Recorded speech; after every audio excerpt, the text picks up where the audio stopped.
बिस्मिल्लाहिर्रहमानिर्रहीम। अज के दौर का सब तो बड़ा मसला जिहड़ा है सफ़र के दौरान बच्चों की या वड्डियां की बहुत सारे पेशेंट ने जिहड़े आके कहते हैं कि असी सफ़र नहीं कर सकते, साडे बच्चे सफ़र के दौरान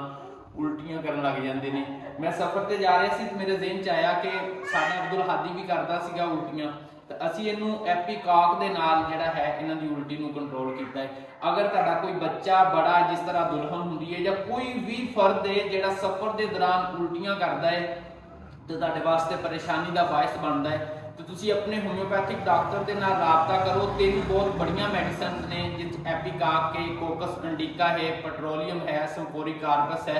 इतनियां बड़ी रेमडीज दे तीनों है ने कि ताड़ी दोबारा उल्टी नहीं आएगी इन्हां नूं इस्तेमाल करने तो बाद। एक तो दो खुराकां लैण की जरूरत है बस। तो लिहाजा अगर तुसी इस तकलीफ दे विच परेशान हो, सफ़र करन तो तुहानूं बड़ी उलझन हुंदी है, बड़ी परेशानी बनती है, तो तुसी एपीकॉक, संफोरिक कार्पस, पेट्रोलियम या जिहड़ी भी मेडिसिन तुहाडी आराम वास्ते बनदी हो इस्तेमाल करके अपने सफ़र नूं इंजॉय करो, परेशानी को